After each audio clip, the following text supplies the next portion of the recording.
ഉപ്പിട്ട് വേവിച്ച് വെച്ച ഇടിയൻ ചക്കയാണ് ഇത്. മിക്സിയിലിട്ട് ഒന്ന് ക്രഷ് ചെയ്ത് വെച്ചിരിക്കുന്നു. അതിനുശേഷം ഒരു മിക്സിയിൽ പച്ചമുളക്, 2 പച്ചമുളക്, വേപ്പില,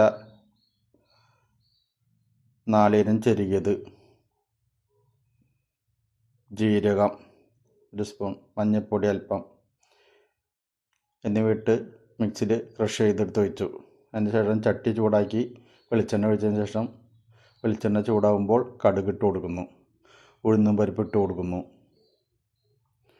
ഒന്ന് പൊട്ടി വരുമ്പോൾ 2 വറ്റൽമുളക് നുള്ളിയിട്ടു. വേപ്പില എന്നിവ ഇളക്കി ക്രഷ് ചെയ്ത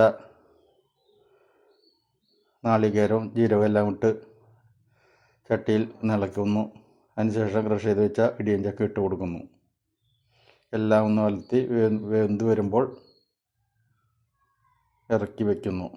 ഇടിയൻ ചക്ക റെഡി.